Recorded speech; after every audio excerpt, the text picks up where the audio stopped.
que nos pase. Perdón, estoy un poco nerviosa. La Por primera esta charla. semana. Sí, la primera. Muchas gracias. No te preocupes. Adelante. Bueno, muchas gracias, Ariana, por el espacio en realidad y por la oportunidad y la confianza de darme como esta posibilidad de charla y de encuentro con tantas estudiantes de la ESEN, que sí, bueno, por la modalidad de la actividad, pues va a ser un poco más expositiva. Algunas preguntas intentaré poder hacerles, ojalá se animen a opinar, a levantar la mano y etcétera.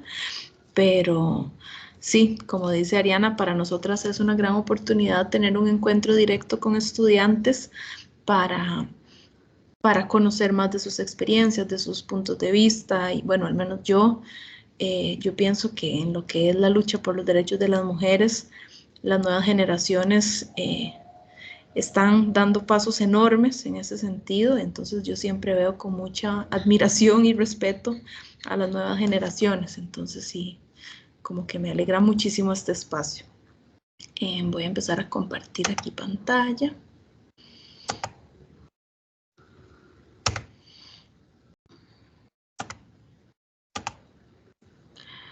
Sí, se estará ya viendo. Correcto, ya lo estamos viendo. Ok, buenísimo. Ok, bueno, muchas gracias. Voy porque se me abrió esto. Ya. Bueno, ahí ven la presentación únicamente, ¿sí? ¿Todo bien? Ok. Sí. Bueno, la idea de hoy, como para que conversemos un poco, es Techo o laberinto de cristal, situación de las mujeres de ciencias en ingenierías a partir de información científica. Y la propuesta mía es que hablemos un poco desde algunos conceptos y metáforas que se han usado desde la academia y desde las investigaciones en ciencias y desde teorías feministas y algunas ni siquiera desde teorías feministas, sino solo de cómo están las mujeres en las ciencias. Y se han desarrollado como varias metáforas bastante interesantes para poder entender lo que pasa, básicamente. Como les dijo doña Ariana, pues mi nombre es Diana, trabajo en la Cátedra de Física en la UNED y estoy sacando un doctorado en la Universidad Nacional de Córdoba, Argentina, precisamente con un proyecto en torno a la educación en física desde una perspectiva feminista, inclusiva e interseccional. Entonces, bueno, la primera pregunta que nos hacemos, ¿verdad? Al hablar de mujeres en ciencias e ingeniería es ¿hay mujeres en ciencias e ingenierías? Entonces, antes básicamente nos decían casi que no, casi como que tiende a cero la respuesta a esa pregunta. Ya hoy en día podemos decir que ya es un sentido casi común decir que sí existen mujeres que han aportado al desarrollo de la ciencia y la tecnología. Casi cualquiera podría afirmar eso. Y ahora les tengo una pregunta. Si pudieran levantar la mano algunas. ¿En quién pensamos cuando nos preguntan por alguna mujer en ciencia? ¿Alguna de ustedes se sabe el nombre de alguna mujer en ciencia o quisiera compartirnos? No sé si Ariana me ayuda dando la palabra porque no veo. Sí, yo le ayudo, Si alguien quiere participar, levantan la mano y... Digamos lo primero que se les ocurre, tal vez no poniendo en chat GPT cuáles mujeres en ciencia, sino como lo que se les ocurra. Adelante, María Gabriela. Hola, buenas tardes. Bueno, tal vez la más representativa que todos mencionamos siempre, hombres y mujeres, que es Marie Curie, que de verdad, una grande de la ciencia. Así es. Ajá, muchas gracias, Ana. Miss Ladies, no sé cómo se pronuncia, Miss Lanis. Y luego Alison Hola, González. Sí, sí, adelante, Miss Lanis. No sé por qué, pero se me vino a la mente la inventora del Wi-Fi, Eddie Lamar. Entonces fue así como, de hecho vi un meme hace poco, es como de grandes, ¿verdad? Inventores hicieron muchas aplicaciones, pero no mencionan, o no, al menos no de mi parte, no es muy reconocida, Lamar, ¿verdad? Fue así como, mira, una mujer inventó el Wi-Fi, qué importante. Gracias. Muchas gracias. Adelante, Alison González. Buenas tardes. Bueno, yo en este tema a mí me encanta, entonces voy a mencionar un par de nombres de mujeres científicas costarricenses.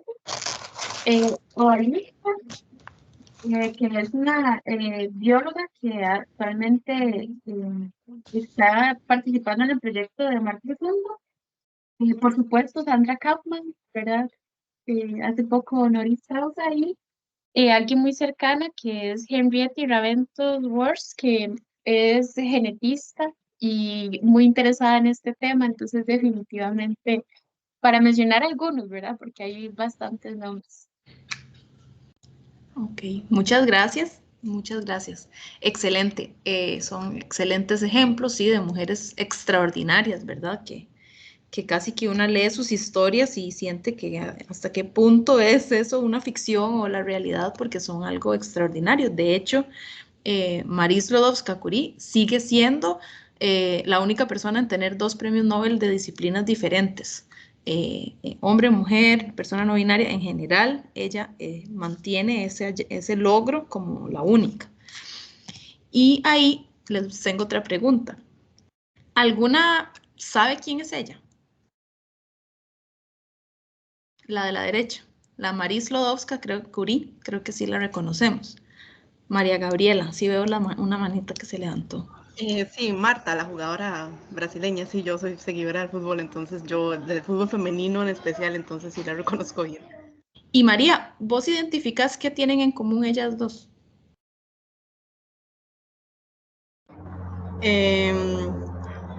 Tal vez el reconocimiento que tienen a nivel internacional, aunque son cosas muy distintas cada una, tal vez eso. No sé si hay algo más ahí que yo no desconozco, ¿verdad?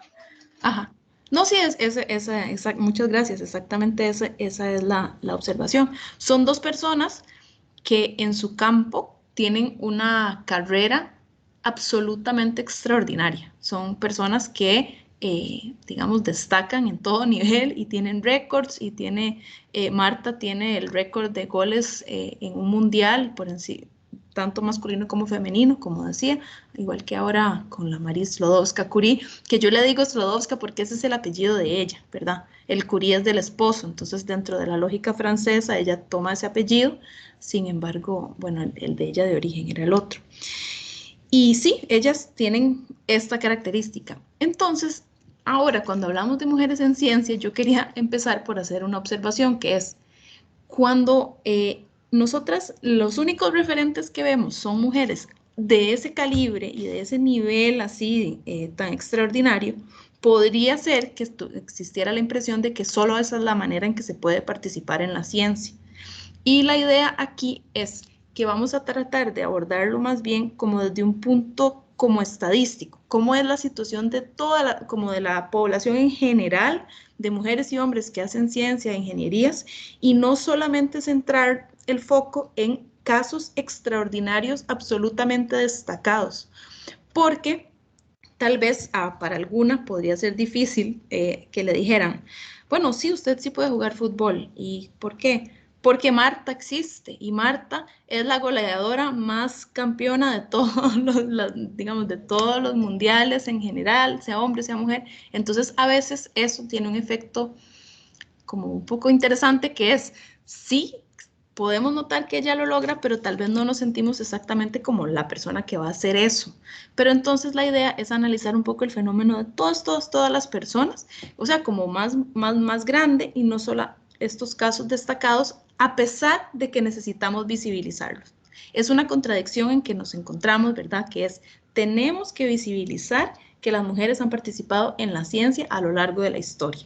Y eso da para otra charla solo sobre eso, que ojalá en algún momento escuchen, lean, etcétera. Les recomiendo mucho a Margaret Alick, por ejemplo, que tiene un libro sobre eso muy detallado y hay mucha información muy bonita. Vamos a hablar ahora de cómo está el panorama un poco hoy en día. Aquí tenía este ejemplo de como ahora que existen bastante bibliografía sobre mujeres participando en ciencia en general, aquí hay de inventoras, que es básico como de ingenierías, incluso hay un libro costarricense, Mujeres Brillantes de la Ciencia TICAT, que tiene una parte 2 y tiene otro, que existe otro que hizo el TEC después. Sin embargo, a pesar de que hay estos casos extraordinarios que lucharon contra toda adversidad, todavía son minoría la cantidad de mujeres en ciencia e ingeniería. Estos son datos de la ONU. La ONU casi cada año, 2 años, saca un reporte. Desgraciadamente el reporte sigue siendo que las mujeres son una minoría muy fuerte, digamos, muy minoritaria en los sectores de ciencia e ingeniería, con ciertas variaciones entre ciencias y entre ingenierías que ahorita vamos a ver como más en detalle. Entonces, llegamos a un segundo punto, que es la participación y ver esto que se sigue y se sigue y se sigue constatando de que hay menos mujeres que hombres en ciencias, tecnología e ingenierías. Y entonces ahí yo le puse un asterisco a mujeres porque además hay otros factores muy importantes que no podemos olvidar, y cuando hacemos un análisis social, no es como en física. Bueno, yo enseño física y en física nos gusta mucho simplificar las circunstancias, ¿verdad? Ignore la fricción, ignore este factor, digamos que está aislada la partícula, digamos que todo el cuerpo se puede comportar como una partícula, etc. Y agarramos un montón de factores y los simplificamos, pero en la sociedad no funciona así. Entonces, las mujeres no solo son mujeres, no solo somos mujeres, también somos mujeres de un origen, de una clase social, de cierta etnia, de cierta nacionalidad, y eso además incide. Entonces, por ejemplo, en física o digamos, en ingeniería, etcétera, no solamente hay minoría de mujeres, sino también hay un fenómeno de racialización en que la mayoría de las personas van a ser blancas, la mayoría vienen de países más desarrollados, y hay toda como una serie de factores que se combinan. Vamos a hablar ahora de esta metáfora del techo de cristal, que es bastante conocida, creo yo. ¿Alguna, así solo levantando la mano, quien ha escuchado hablar del techo de cristal? Okay. Tenemos 2 personas. Ok, bueno, tampoco 3. Bueno, tenemos 3 personas que han escuchado hablar del techo de cristal. Bueno, esto es una metáfora, ¿verdad?, que se usa para hablar de cómo existe como una especie de tope que es invisible en el sentido de que no es que está por ley, no dice las mujeres nunca podrán subir de aquí, no dice eso, pero sin embargo parece ser muy difícil para las mujeres llegar a puestos de muy alta responsabilidad, como ser presidenta, de muy alta jerarquía, como ser la rectora, etcétera. Algunas llegan, sí es cierto, pero es la minoría.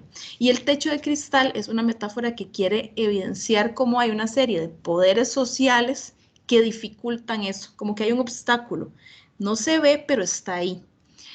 Aquí hay un ejemplo para que hablemos como más concretamente, porque sí, podemos decir, no, pero yo conozco una rectora, no, pero ha habido una presidenta, no, sí, hay mujeres, habemos mujeres en ciencia y hay mujeres que han hecho cualquier montón de cosas fuera de lo común, pero vamos a hablar de datos más generales. Esto es como un análisis más científico de la situación y no como un caso particular. Entonces, aquí es una investigación del 2020 en España, donde hacen una documentación de la proporción de hombres o mujeres en diferentes puestos en las universidades. Y se ve cómo para hacer el verde son hombres y el morado son mujeres. Entonces, en dirección de institutos universitarios, 79% son hombres. De departamento, 71%. Voy a saltarme ese porque ahorita vuelvo. De decanos o decanas, 71%. Y lo que es rectoría es ya 92%. Solo el 8% de las mujeres van a llegar a rectoras. Noten cómo hay ciertos puestos donde la paridad donde la diferencia es menos marcada, y precisamente son las vicedecanaturas, vicerrectorías. Entonces, en esos puestos subalternizados, ahí la diferencia es un poco menor, aunque igual siguen siendo mayoría de hombres. Entonces, el techo de cristal vendría a hablarnos de ese puesto de rectoría, es decir, ese puesto más alto. Ahí va a haber una proporción mucho menor de mujeres y se puede ver en todos los puestos como ahí lo pueden observar. Existe otra metáfora importante que quiere explicar eso también, que quiere como decirnos cómo se llega a esa solo ¿cuántos? Esas solo 8 rectoras de 50. Entonces, eso es. En los 90s, en el MIT, que es una universidad de Estados Unidos bastante prestigiosa, con un departamento muy importante de física, les piden que investiguen qué es lo que pasa con las mujeres en la academia, porque hay pocas. Y sacaron esta metáfora que se llama la tubería que gotea, para intentar expresar cómo las mujeres nos vamos saliendo de la carrera académica conforme se va avanzando. Entonces, al sacar un título de bachillerato, como digamos, como los que da la ESEM, por ejemplo, hay un 53% de mujeres. Todavía la maestría también. Cuando nos vamos al doctorado, baja al 43%. Y cuando se va a investigación, ya va a bajar a un 28%. Ese es un dato de la UNESCO del 2015, el del 28% de mujeres en investigación. Y ese es en todas las disciplinas. Ahorita vamos a ver que en ciencias la situación lamentablemente es pues peor. Y a eso se le ha expresado con un concepto que se llama segregación vertical, que, bueno, a las que nos gustan las fórmulas, véanlo así. Es el porcentaje de mujeres es inversamente proporcional al nivel jerárquico. Es decir, entre más nivel, menos proporción de mujeres van a encontrar. Y eso se cumple en todas las disciplinas, inclusive las disciplinas como enfermería, donde la mayoría son mujeres. Se da que las personas que dirigen las escuelas o que dirigen los centros son una proporción de hombres mucho mayor que la que es toda la escuela. Entonces, este fenómeno, por eso a estas mujeres del MIT les gustó esa metáfora de la tubería que gotea, porque se van saliendo de la carrera a lo largo del camino. Fue luego un poco cuestionada porque daba la impresión como que usted se salía de la gotera de la tubería y se iba no se sabe para dónde, como para el vacío, desaparecía o qué, y en realidad las trayectorias académicas y profesionales de las mujeres son mucho más complejas que eso, y muchas se salen y vuelven a entrar por otro camino, hacen una pausa para atender su maternidad 1 año y regresan. Entonces ahí luego se ha enriquecido un poco el análisis, pero igual visualmente es interesante. Y luego, ya más reciente, se habla de esto del suelo pegajoso como esa dificultad para las mujeres de ascender en los puestos igual de jerarquía o de una universidad o etcétera. Como que cuesta un poco como irse levantando del suelo de alguna manera. Y aquí estos gráficos de tijera, lo que se ve es porque muy a menudo se representan así cuando usted intenta poner la trayectoria dividida entre hombres y mujeres y entre entrar a estudiar y terminar una carrera, digamos, académica del más alto nivel, como ser catedrática, que es el ejemplo aquí. Y aquí lo vemos en ciencias. Entonces, vean que en realidad es bastante al inicio, ¿verdad? Hay hasta más mujeres que hombres, luego se egresan más mujeres, ya con máster está equiparado, a la graduación todavía hay más mujeres, ya la matrícula en doctorado llega a 50, pero vean cómo luego a la hora de ir ascendiendo en carrera profesional se da esta separación que vendría a ser como este fenómeno de la tijera, y de nuevo vemos lo que antes vimos que se conocía también, se puede ver como lo del techo de cristal, ¿verdad? Pero eso es como otra forma de entenderlo.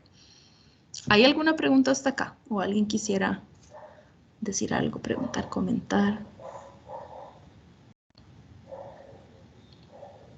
Bueno, en el chat, Alison nos está recomendando, gracias Alison, un artículo sobre el sesgo vertical y horizontal. Entonces, ahí les queda. Buenísimo. Muchas gracias. Sí, gracias, excelente, sí. Esos conceptos son como muy poderosos para entender lo que pasa. Muchas gracias. Voy aquí. Aquí se ve justo el tema de segregación horizontal, ¿verdad? Que Alison nos trae, como que nos entendimos, que es cómo las personas se distribuyen en las carreras de una forma que guarda una relación con cierta forma de entender los roles de género desde una manera tal vez estereotipada, ¿verdad? Porque por supuesto que nosotras sabemos que digamos, a la hora de la hora ninguna persona es todo un estereotipo de género. pero sí aprendemos muchas cosas que guían nuestra forma de tomar decisiones y de actuar en sociedad. Y así es como carreras como, por ejemplo, a la pura derecha vemos que hay mayoría de mujeres, ¿verdad? Enfermería, psicología, incluso medicina ya se va equiparando un poco más. Y a la izquierda, las carreras más masculinizadas, matemática, informática o computación, física, astronomía, ingeniería.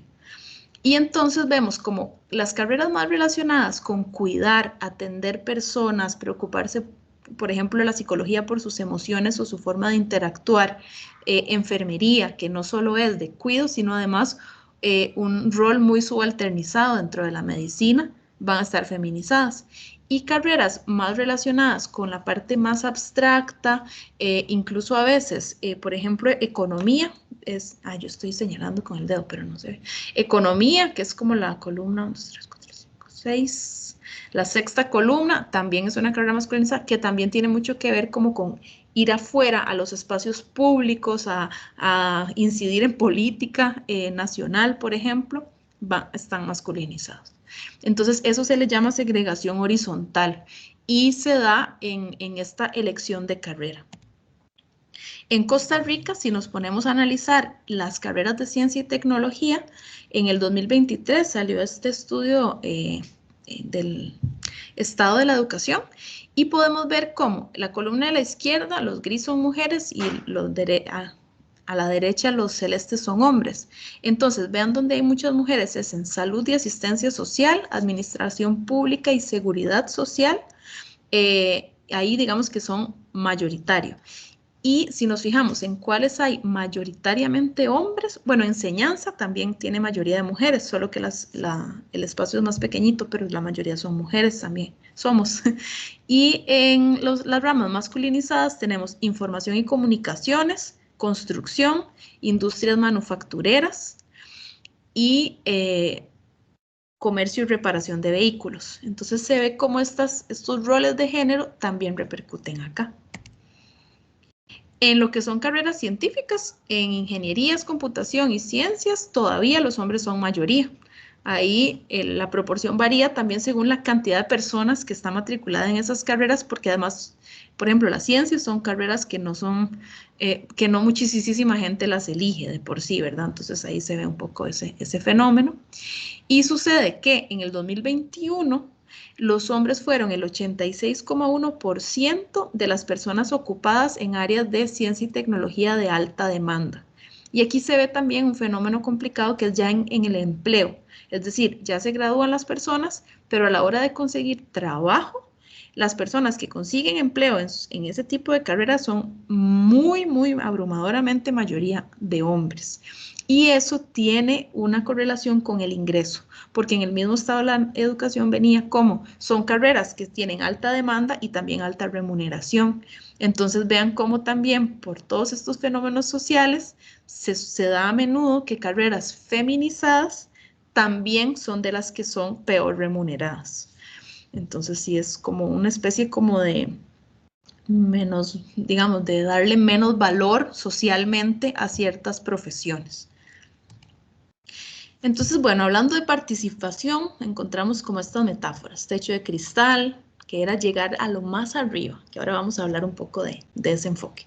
Tubería que gotea, lo de irnos saliendo, el suelo pegajoso, que es la resistencia como a ascender, los gráficos de tijera al explicar las trayectorias, y la segregación horizontal y vertical, enriquecida ahí por el aporte de Alison. Vamos a hablar ahora de ir un poquito debajo del iceberg, porque esto de arriba son como lo que se ve así a simple vista, que hay pocas mujeres básicamente y que casi nunca somos jefas. Es así como en dos platos es eso, ¿verdad? Pocas mujeres en ciencias, en ingeniería. Pero si nos vamos a ver cómo es cuando ya estamos ahí, qué pasa, qué vivimos, qué fenómenos se dan que tal vez sacan a algunas y a otras y las dejan avanzar, etcétera. Y lo que se puede ver es que hay mucha desigualdad en la actividad científica, en el estudio, en el trabajo y en la investigación. Y vamos a ver unas cuantas también metáforas o conceptos para entender esta parte. Bueno, el primero, que es tal vez como más reconocido, es la brecha salarial.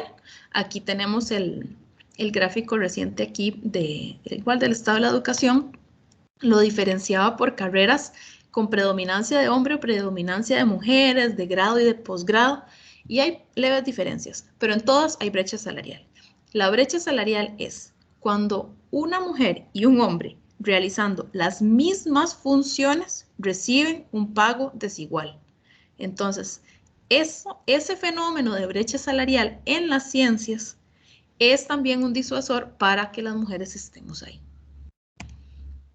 Luego está el tema del acoso de género y sexual. Aquí estoy basándome en una investigación muy interesante que hicieron la Academia de Ciencias, Ingeniería y Medicina, que ellos, este grupo, esta alianza tan amplia, ¿verdad?, propone que entendamos el acoso sexual como en 3 dimensiones. Y dijeron que se da de manera abrumadora en ciencias, ingenierías y medicina. El tema de coerción sexual es el tal vez más a nivel como claro, contundente o con poca ambigüedad, que es cuando una persona promete favores sexuales a cambio de encuentros sexuales o al revés amenaza, ¿verdad?, de que haya consecuencias negativas a menos que se cumplan demandas sexuales. Está la atención sexual indeseada, como violación, abuso sexual, contacto sexual indeseado. Y está el acoso de género, que son manifestaciones un poco en una comprensión como un poco más sutil a veces o más que a veces tradicionalmente no se le llamaba así. Entonces incluye la presión por tener encuentros sexuales, conversaciones sexuales indeseadas, publicar desnudos en el trabajo, actos de humillación sexual, presión indeseada por salir, insultos con algún tipo de connotación sexual, bromas sexuales ofensivas, insultos sexistas. Vean que aquí ni siquiera insultos sexistas, por ejemplo, eso se da mucho en física, por ejemplo, que es generar un ambiente en que sistemáticamente se menosprecia a las mujeres. Entonces, no es que hablen de una como mujer, sino es de las mujeres en general, la feminidad en general, cualquier cosa femenina no es de inteligencia o no es de valor en la carrera. Ese tipo de cosas se consideran acoso de género. Y también comentarios ofensivos sobre los cuerpos. Entonces, de una investigación que hacen estas academias de ciencias con 86,000 personas, el 58% de las mujeres experimentaron acoso sexual en su trabajo. Y el dato incrementa en minorías sexuales y grupos racializados. Entonces vemos cómo esta es una forma de crear un ambiente hostil y de generar una especie de presión hacia afuera. Si estamos en la tubería, digamos, estas son como intentos de sacar de la tubería a las mujeres. Conscientes, inconscientes, pero ese es el resultado que terminan generando, además de muchísimo daño, muchísimo trauma, situaciones muy, muy difíciles de superar, ¿no?, y de trabajar después. Y aquí quería hacer una pequeña pausa con un aviso, que es que en la UNED contamos con un reglamento sobre el hostigamiento sexual que entiende por acoso sexual cualquier conducta que genere efectos perjudiciales, ya sea en las condiciones materiales de empleo o docencia, en el desempleo y cumplimiento laboral o educativo, o en el estado general de bienestar personal. El reglamento es muy interesante, tiene muchos escenarios, no es solamente como tal vez el caso más tradicional, y existe un protocolo muy claro de cómo hacer las denuncias. Yo de la UNED no tengo el dato, pero de la UCR, por ejemplo, me consta que la efectividad de las denuncias es alta. Lo complicado es llegar a denunciar y confiar como que algo va a pasar, no tener miedo, etc. Pero una vez que se llevan los casos, hay un trabajo muy serio, en lo que yo entiendo, para lograr encauzarlos. Entonces, bueno, ahí les quería, sí, no quería pasar sin decirles como ese aviso para que ustedes lo sepan, en donde estén, lo recuerden, esto está en internet, no es nada difícil de encontrar. ¿Algún otro elemento, ya continuando con irnos como debajo del agua, digamos, a lo que está más profundo? Hay una serie de investigaciones, por ejemplo hay una de la Liga Europea de Investigación en Universidades, y en el 2018, y hay una investigación de María José Chávez Gro en la Universidad de Costa Rica que analizan cómo hay diferentes fenómenos de sexismo dentro de las universidades. Tal vez como estudiantes esto es algo que todavía no hayan experimentado, entonces no me voy como a detener muchísimo, pero sí les voy a mencionar que vean como todos estos mecanismos en que se crea ciencia y son la publicación en revistas científicas, los congresos o conferencias nacionales o internacionales, qué bibliografía se eligen los cursos, es decir, cuál es el libro de texto, quién lo escribió o cuáles son los artículos de referencia más tradicional, la forma en que se distribuyen tareas en las instituciones, las evaluaciones de docentes, el lenguaje, las condiciones laborales, las contrataciones en diferentes puestos, oportunidades de promoción, colocación de fondos de investigación. Aquí lo que voy a decir es, pensaríamos que se nos dice y se hace intentos de que todo esto funcione de manera muy neutral y con criterios objetivos. Sin embargo, los datos científicos demuestran que no es así. La forma en que funciona tiene un sesgo sexista. También hay sesgos vinculados a poblaciones racializadas, a nacionalidades, pero por el tema de hoy me estoy centrando en eso. Y se puede ver cómo, bueno, en este gráfico de la derecha es el acceso a becas, por ejemplo, pero becas para investigaciones. En los recuadros hay información de la investigación de María José Chávez, donde hay diferencias en la forma en que en la universidad se asignan tareas. Y todo esto genera diferencias de oportunidades y diferencias de acceso a tener como una trayectoria científica destacada. Y esto, como les digo, hay investigaciones cualitativas y también cuantitativas estadísticas que demuestran tendencias sistemáticas de sesgos. Entonces, es importante porque se habla mucho de la meritocracia, ¿verdad? Y de que quien es más brillante va a lograrlo, pero en realidad, el sistema es mucho más complicado que eso. Otro concepto que se habla es la estructura informal organizacional. Algunas personas le dicen boys clubs, que es como redes de personas, redes profesionales, pero no son formales, es decir, no es la inscripción de un grupo de investigación con las personas, 5 personas con nombres y apellidos, porque ahí sería muy evidente si solamente hay hombres. Estos son redes de recomendar a un profesional, recomendar a alguien para una conferencia, de contratar personas, de incluso darse aviso de por dónde hay una oportunidad, etcétera. También se da que en espacios de socialización informales, como en un café, en un bar o en espacios de deportes, por ejemplo, mejengas o cosas así, se toman decisiones que luego tienen consecuencias laborales.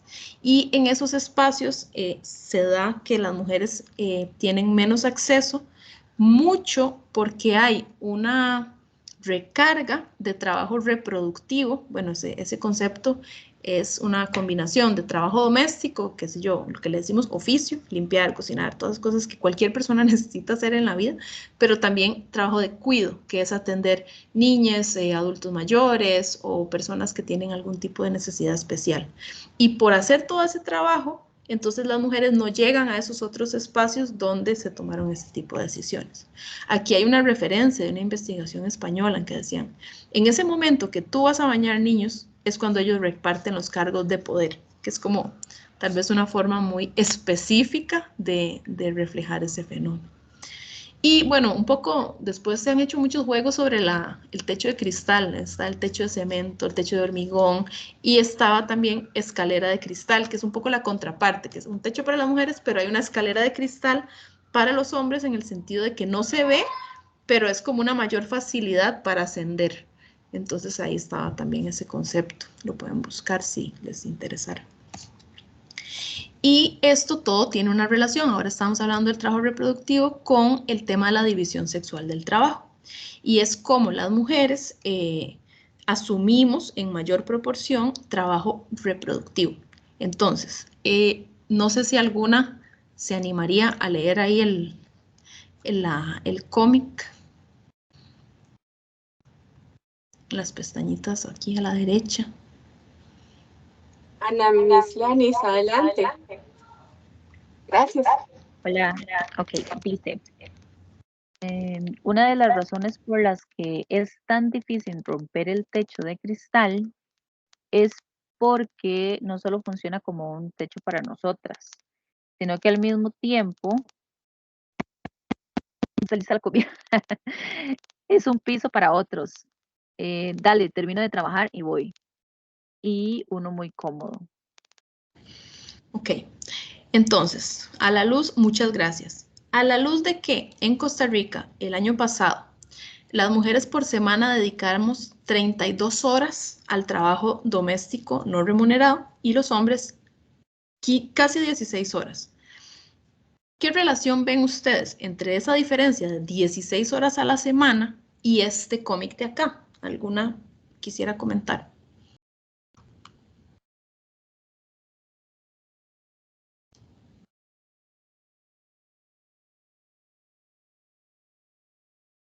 No veo, no sé si hay manos levantadas o si no. Voy para ver si intento ver las manos. No, bueno, aquí por el chat nos están diciendo ¿Ok? algo del semanario universidad, trabajo doméstico. Alison, muchas gracias, Alison. Pero yo podría comentar que así a simple vista es el doble, o sea, es el doble las horas que las mujeres dedicamos a trabajo no remunerado que los hombres. Sí, muchas gracias. Y acá un poco lo que el cómic quería decir es que no es solo un techo en el sentido de que es más difícil subir, sino que hacer todo este trabajo le da las condiciones a muchos hombres para no hacerlo. Es decir, todo el mundo tiene que llegar a la casa y ver qué cena. Si usted al llegar a la casa ya está lista la comida, se ahorra puede ser que 1 hora, puede ser que hasta 2 horas, si incluye lavar los platos, etc. Y esas 2 horas son tiempo, sea de descanso o incluso tiempo, como en el caso del cómic, para hacer más producción científica. Entonces, ese techo, aquí lo que la artista quería reflejar es cómo es también un techo para sostener a otra persona a costas del trabajo de todo un sector. Hay unas estimaciones, por ejemplo, de cómo el trabajo doméstico no remunerado tuvo en el 2022 un valor económico de 9,6 billones, que es el 21,4% del PIB. O sea, imagínense el sector que sería eso si se remunerara y se considerara de manera valorada, digamos, por la sociedad. Ok, continuamos. Aquí es muy rápidamente que la tendencia es la misma en general a nivel mundial, ¿verdad? Ahí está Argentina, Perú, Panamá, Latinoamérica, muchos datos y no hay país donde sea totalmente diferente esa situación. A esto se le agregan ciertos elementos epistemológicos, ¿verdad? Que nos podemos hacer preguntas como ¿qué entendemos como ciencia y qué formas de razonamiento se entienden como ciencia? ¿Quiénes son las personas que hacen ciencia? Y ahí hay varios como ideas de cómo la forma en que se identifica a alguien que hace ciencia suele ser muy masculinizada.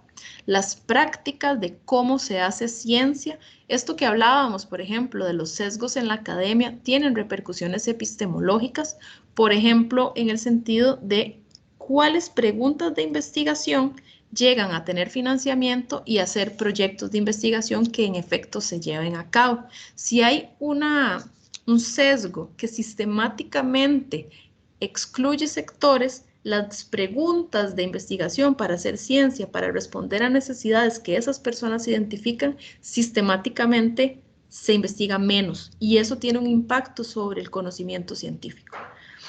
Así como para qué se hace ciencia, es decir, cuál es al servicio de qué queremos avanzar la ciencia y la tecnología. Luego, un tema que, por ejemplo, la UNESCO incluso reconoce de manera reiterada es que todo esto que pasa se asienta en una socialización sexista, es decir, nos enseñaron, nos educan desde, ahora ya pasa desde el vientre, cuando desde una persona es un feto y le hacen una revelación de lo que se llama género, pero en realidad es una revelación de sexo y ya de entrada se le atribuyen una serie de características, ¿verdad? en los hogares, esto se refuerza en los medios de comunicación, representación, hay otros referentes culturales que también reproducen ciertos estereotipos de género, y en el sistema educativo también esto se refuerza en la institución, en las actitudes docentes, en las interacciones entre compañeros y compañeras, cuando hablamos de qué es ciencia, quién hace ciencia, en los libros, en los temas. Cuando vemos historia, bueno, yo por mi área, historia de la física, y de pronto en la historia de la física la lees toda y no una sola mujer o una sola persona racializada, entonces todo esto tiene un impacto. Y aquí, bueno, hay una pequeña ilustración de la idea esta como lado femenino, entonces son roles de cuidado, ser intuitivas, alta escucha, comprensivas, sensibles, buenas madres y en el espacio doméstico. Y del lado masculino, inteligencia, ambición, seguridad de sí misma. Sí.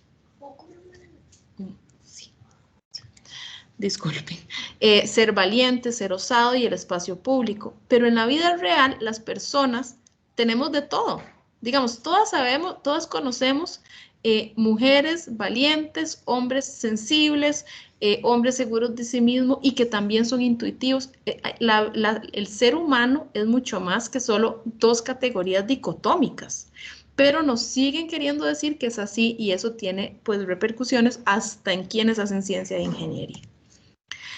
Y para ir cerrando, quería destacar que el problema es multifactorial y es social. No es solo un tema de nacer hombre, nacer mujer. Hay un componente importante, por ejemplo, del racismo, muy documentado especialmente en Estados Unidos, porque allá el movimiento antirracista es bien fuerte. Entonces se ve como hay 21% de profesionales en física que son mujeres en Estados Unidos 2020. Ya es bastante bajo, ¿verdad? Eso está, es muy triste, ¿no? 2 a 8 sería la relación ahí.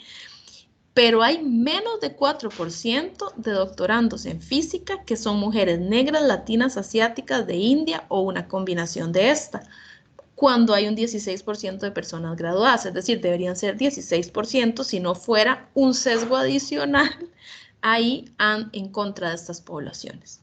Y como les digo, bueno, aquí hay una investigación de las mismas academias de ciencia, ingeniería y medicina específicamente sobre el racismo. Y hay otro elemento que es clase social, que el mismo estado de la educación costarricense ubicaba como condiciones de base de mujeres que siguieron una carrera STEM en Costa Rica, tener un mayor ingreso subjetivo en el hogar, más equipamiento, provenir de un colegio privado o tener padres con grado universitario.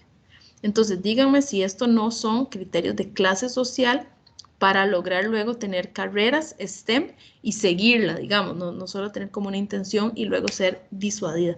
Hay investigaciones que dicen que incluso hay actitudes en el estudio que hacen que personas que no cumplen con cierto estereotipo vayan siendo disuadidas de continuar en su carrera.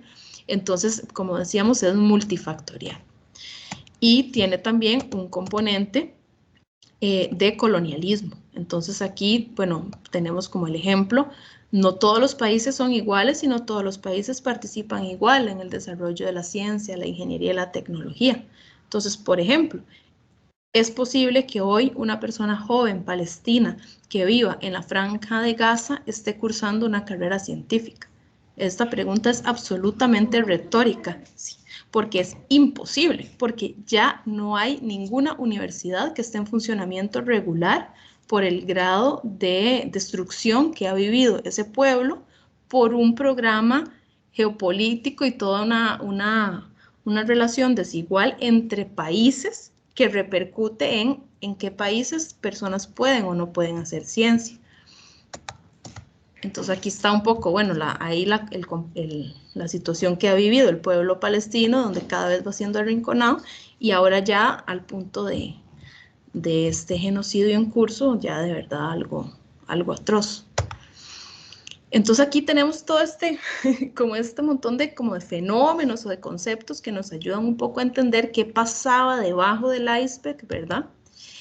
Y entonces yo traía como cierre la propuesta de de este concepto no es mío para nada, pero me parece como que es más, como no sé, ayuda a entender que en vez del techo, en vez de poner el foco en la persona que en el último escalón, la que ya va a llegar a ser rectora, la que tuvo la trayectoria Marie Sklodowska-Curie, en el techo de cristal está la propuesta de pensarlo como un laberinto de cristal, es decir, es un camino lleno de obstáculos para cualquier punto del camino, no solamente arriba al puro final, y es un tema de abordar en todos los momentos. Y incluso, bueno, aquí la ilustración que logré encontrar ni siquiera es de cristal, sino de cemento, ¿verdad? Pero bueno, ahí un poco siempre la propuesta es el llamado es a ir rompiendo todo ese cemento, todo ese cristal, todo lo que haya que romper para que muchas mujeres de muchas diferentes condiciones puedan participar de la ciencia y la tecnología y podamos además pues transformarlo, ¿verdad? Porque un poco la pregunta es, la idea es que se sumen más, que nos sumemos más a todo esto y vivamos lo mismo, pero sobrevivamos. ¿Es la meta solo llegar al final de la tubería que gotea o romper el techo para mí? ¿O será que tal vez tenemos que transformar el sistema, transformar la ciencia, transformar las ingenierías y ponerlas al servicio del pueblo y para a la vez tanto participar de la creación de ciencia, ingeniería, tecnología, etcétera, como que los productos lleguen a todos los sectores? Aquí las referencias y pues muchas gracias. Y ahora, no sé, quería ver si había tiempo como para unas preguntas o comentarios, si nos daba chance, Ariana, no sé cómo estamos. Sí, claro, agradecerte mucho, Diana. Son las 6:48, tenemos a Diana hasta las 7, entonces las invito a que participen. Si alguien tiene alguna pregunta, nada más que levante la manita. Adelante, Elizabeth. Luego Daniela y luego Alison. Buenas noches. Primeramente agradecerle por la charla tan bonita y tan valiosa, porque a veces uno como mujer desconoce todos estos datos tan importantes. Ahorita que usted mencionó lo de la educación, yo justamente soy educadora preescolar, ¿verdad? Ahorita estoy laborando en un kinder privado y ahorita que pasó el Día del Trabajador, hicimos una actividad que era que los niños vinieran disfrazados de alguna profesión y adivina, todos los niños venían disfrazados de estilistas. Venía una que traía una escoba y yo dije, debe ser que es conserje. Y me dice, es que yo quiero ser como mi mamá, que es ama de casa. O sea, no está mal, pero digamos, todos los niños venían de astronautas, venía uno que venía disfrazado de científico, de informático, de ingenieros, entonces, ¿verdad? O sea, que tal vez uno como docente se esfuerza en tratar de romper esas barreras, pero en la casa, pues uno se esfuerza demasiado, pero en la casa de ahí se le va sembrando esa semillita a los niños y queda en la adolescencia y hasta que uno llega a la universidad, entonces, pues sí, qué rudo, qué difícil. Muchas gracias por la participación, Daniela, y después Alison, por favor.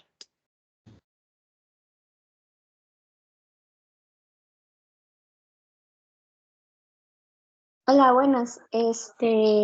Solo quería agradecer, de verdad, la presentación estuvo muy buena. Se vieron conceptos bastante interesantes que, la verdad, si no fuera por actividades como así, los temas estos no se tocan, no es como que uno lo vaya a escuchar.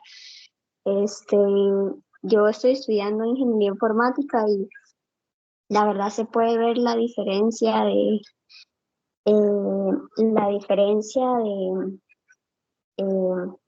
de la brecha que hay. Pero sí, mi pregunta realmente no iba a los términos, siento que quedaron muy claros. Era para ver si nos podían pasar la presentación, me encantó, la verdad, me gustaría compartirla. Sí, se está grabando y también lo vamos a subir a un canal de YouTube para que lo tenga más. De hecho, Daniela te había mandado un correíto, ¿no lo vistes? A ver si participabas el viernes en el conversatorio. Ya la reconocí, Daniela. También fue una de las que participó en la entrevista. Entonces, bueno, si Diana nos cede la presentación, claro que sí, y también va a quedar la charla en el canal de YouTube, que luego les voy a pasar el link, y también luego más adelante les voy a pasar los resultados de la investigación, que ya, gracias a a la ayuda a todos, terminé, de todas, perdón, terminé. Entonces, adelante, Alison, y luego Ana Miss Ladies. Y Daniela, te mandé un correo para que lo revises. Gracias. Vieras que no veo ningún correo, No le llegó. pero Es que, bueno, puedo decirlo aquí, ¿verdad? Daniela es el sí, ejemplo de la chica perfecta en STEM. Y lo voy a compartir así rápidamente. Ella tiene, desde niña, de sus 8 años, está en TICS. Sus padres, los dos son informáticos, su novio es informático. Se graduó de un colegio con una especialidad en informática, en diseño y programación web. Y además de eso, está estudiando informática y también lleva ¿cómo se llama? De ciberseguridad, un técnico de ciberseguridad, y está enfocada en sus estudios. Entonces, yo quería que participara en el conversatorio el viernes para inspirar a más mujeres a que sigamos estudiando STEM. Muchas gracias. No llegó, qué raro, te mandé el correo, pero si pudieras escribirme, te agradecería. Entonces, seguimos con Alison y con Ana. Gracias. Bien, María. Bueno, en mi caso agradecerles a ambas este espacio que es tan valioso. En mi caso, además de estudiar la licenciatura en enseñanza de las ciencias naturales, también estudio biología en la UCR y he tenido la oportunidad de colaborar en la Feria Nacional de Ciencia y Tecnología, y ahí los datos de los últimos años han sido que ha participado más mujeres que hombres. Pero parte de mi tesis también con todos estos conceptos de sesgo vertical y demás, eh, plantearme, ¿verdad? La duda de qué, qué área temática son las que están escogiendo más, porque vemos definitivamente, yo que he manejado los datos, que en lo que son física, química, el porcentaje disminuye, ¿verdad? Entonces, ¿qué nos dice ese 50, más de ese 50% que definitivamente hay algo detrás? Y eso, ¿verdad? No analizando también el factor de si es del área metropolitana o si es de zona periférica.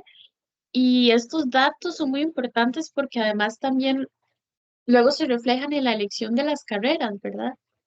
Y viene mucho a esto el tema, y entonces de la importancia de analizar los datos. Y preguntaba ahora en el chat a Ariana, ¿verdad? Si teníamos algún dato del fenómeno de la tijera en la UNED, y no, bueno, no tenemos, entonces tal vez buscarlo, ¿verdad? Como iniciativa, y bueno, agradecerles otra vez el espacio. Muchas gracias, Alison. Alison también participó en las entrevistas. Fue una entrevista también muy, muy, muy buena, muy interesante. Ella también estudió en la UCR y fue de mucho aporte. Muchas gracias por más bien recomendarnos que hagamos estos estudios también en la UNED, porque son súper importantes. Entonces, seguimos con Ana Mislanis y después seguimos con María. Gracias.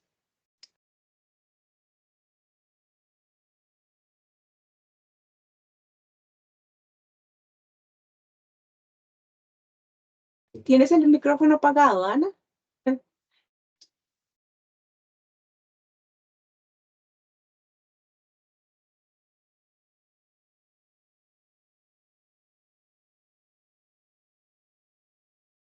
¿No? María, entonces. Buenas noches, ¿cómo están? Noches. Bueno, yo quería compartir que me pareció muy interesante porque a veces cuando empezamos a estudiar, digamos, en mi caso yo he sido ama de casa toda mi vida, me dediqué a mis hijos y hasta ahora me dedico a mí. Entonces, digamos que cuando empecé a estudiar este año, porque soy reciente, y las personas le preguntan a uno, ¿y usted qué va a estudiar? Y uno dice, ingeniería informática, bueno, estoy haciendo el diplomado, y le dicen a uno de una vez, uy, no, pero esa carrera no es para usted, porque esta carrera es muy difícil y lleva mucha matemática, y lleva mucha lógica, y lleva una cosa y lleva la otra. Entonces, estas cosas estas capacitaciones o charlas lo ayudan a uno a motivarse, a decir uno no, o sea, sí se puede, o sea, si otras personas lo han hecho, yo también lo puedo hacer. Y si siempre he estado ahí al apoyo de mi familia, ¿verdad? Uno desea como que también lo apoyen, pero a veces es mejor como escuchar de afuera, porque como que eso lo inyecta uno un poquito más y lo motiva a seguir. Entonces, tal vez aquí, no sé, tal vez todas no son como yo, pero sí tengo otras compañeras, ¿verdad? Que sí, ellas también empezaron a estudiar ya grandes, como yo, entonces a veces tienen ese temor y dicen, ay, pero si me cambio de carrera, porque yo voy a ser honesta, yo lo pensé en el primer cuatrimestre, yo dije, me cambio de carrera, o sea, yo creo que yo me estoy metiendo en un enredo en el que no voy a poder, porque todo el mundo le dice a usted, eso no se puede, eso no es para usted. Y en mi caso, digamos, yo siempre le había tenido temor, más que todo como a las matemáticas, lo que es la tecnología y las cosas, eso me gusta. No tengo problemas con el inglés porque el inglés sí lo manejo, entonces, pero la matemática era como una barrera, ¿verdad? Y entonces yo digo, o sea, es importante este tipo de charlas porque nos ayuda a comprender que si esas señoras que son de la historia, ¿verdad? Que nos dejaron tanto legado, lo hicieron en un momento en el que no teníamos tanto acceso a la tecnología como ahorita, entonces quiere decir que nosotros lo podemos hacer mucho más, porque tenemos más acceso ahora a todo. Entonces eso es lo que quería compartir y que muchísimas gracias, y que espero volver a estar con ustedes en otra capacitación, otra charla. Muchas gracias, María. Eso nos pasa a todas en carreras STEM. No abandone. Ahí estamos para servirles de la carrera informática en lo que necesite. No sé si Ana ya puede participar y si no, seguimos con alguien, pero aparece como desconocido. Entonces, Ana, si estás por ahí, adelante. Y si no, no sé quién será la que tiene la manita levantada, que aparece como desconocido. Ana, ¿estás por ahí? No, ya bajo la manita. Entonces, ¿alguien más tiene la mano levantada? Buenas noches. Adelante. Desconocido, mi nombre es Jackson. Bueno, bienvenida, gracias. Una industria médica y hace unos días le pregunté, como para ir adelantando, le pregunté a mi jefa que qué posibilidades había para mí hacer la práctica profesional ahí. A lo que me dijo que eran nulas.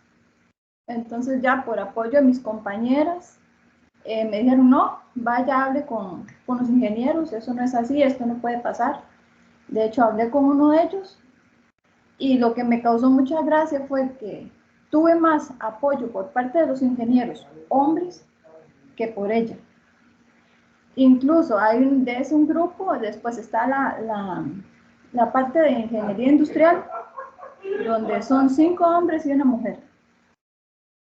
Y estaban los 5 hombres batallando por armar un equipo, no podían. Entonces yo le decía a la compañera de lado, ¿cuántos hombres se necesitan para armar un equipo? Y llegó la compañera, la ingeniera, y fueron momentos y ella tenía el equipo armado.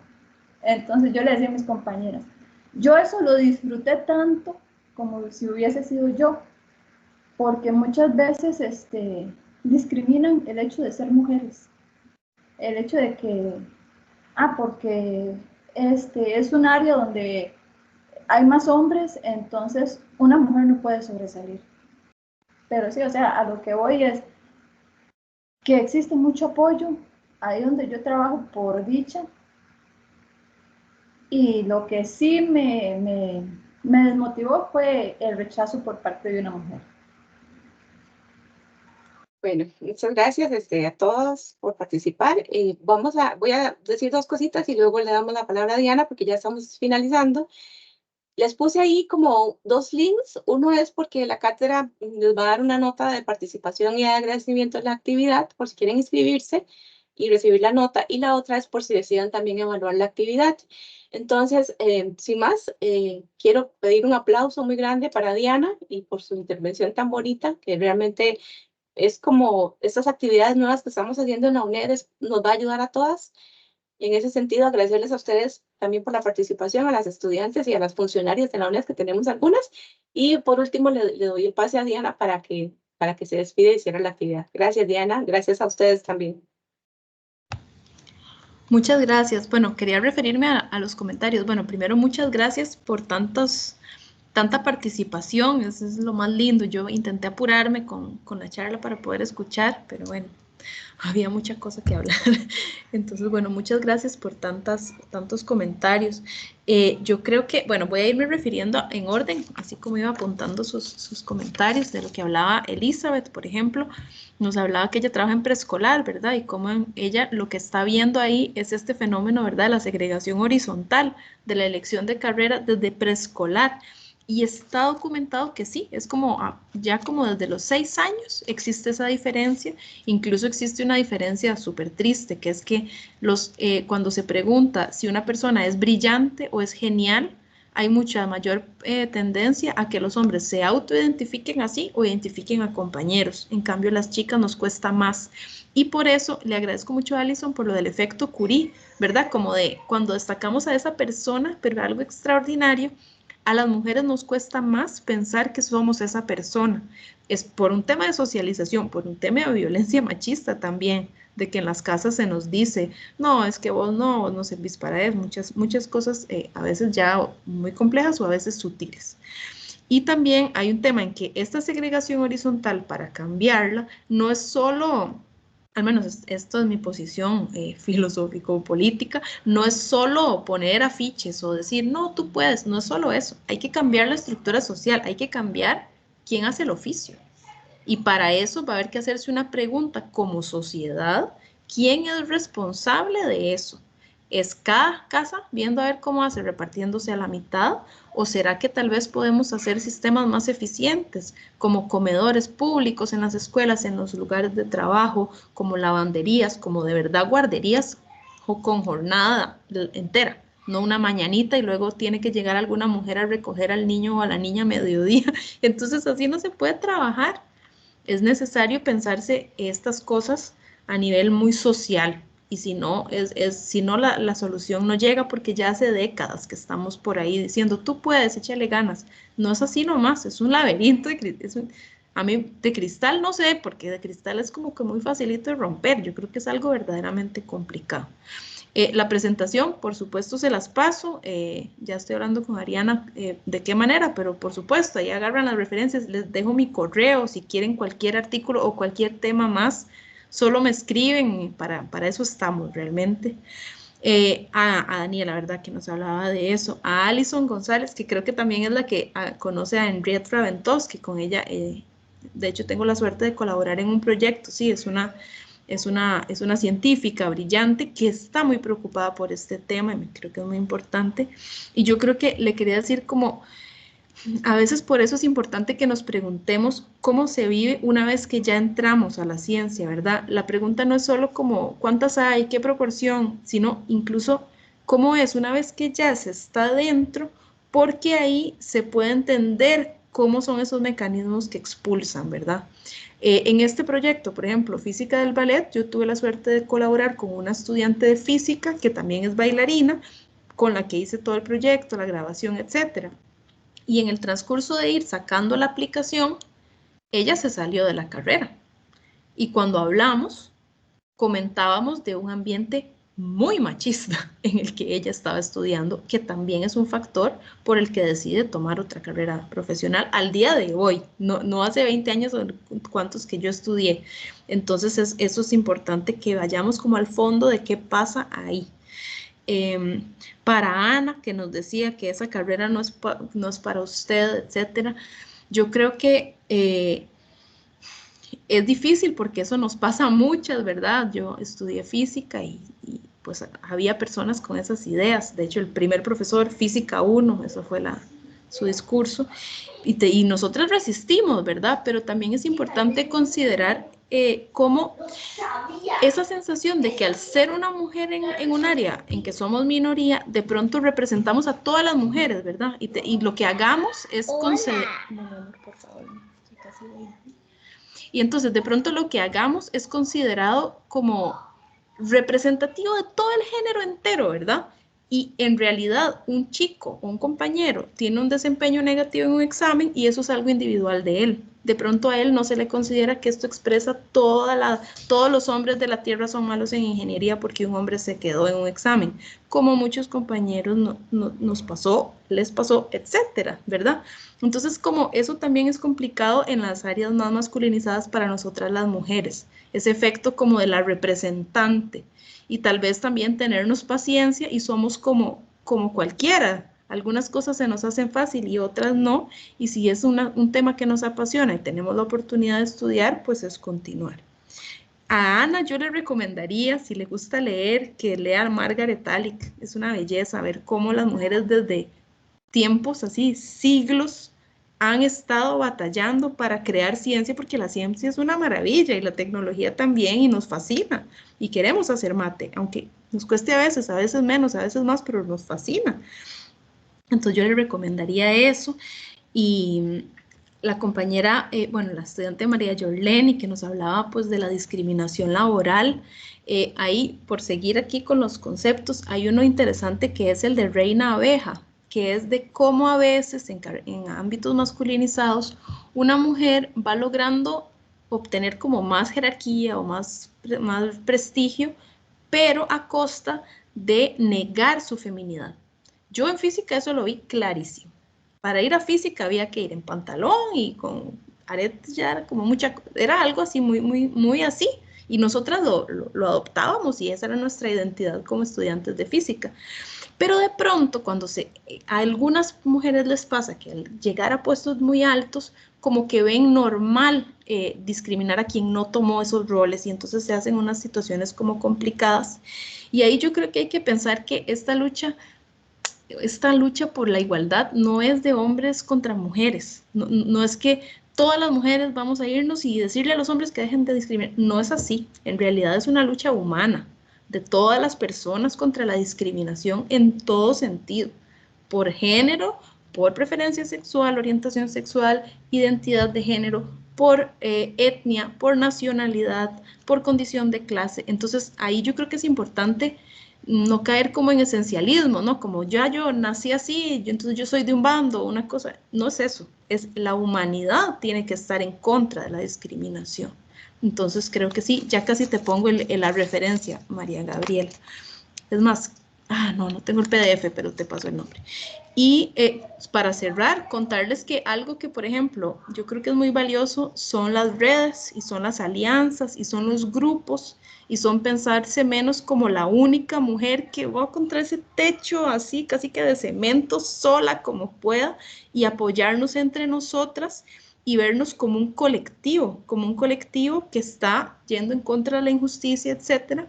Y por ejemplo, bueno, Ariana y yo, y me parece que Jensi y Pamela, por ahí las vi ahora conectadas, somos parte de una red abierta de mujeres en ciencias y es un grupo que estamos creando, que estamos fortaleciendo para un poco para funcionar desde esa lógica menos individualista y más de los colectivos y del apoyo mutuo.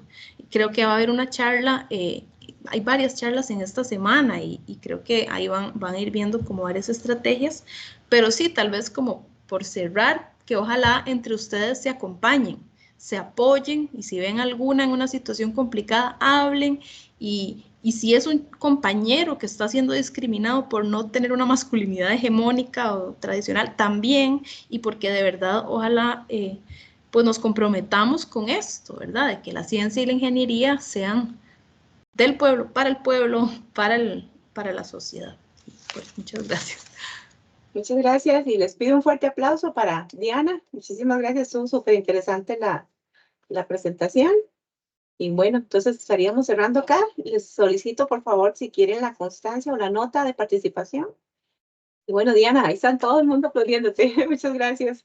Y también si quieren evaluar la actividad, voy a dejar de grabar acá. Y les recuerdo que tenemos perdón, otras charlas esta semana.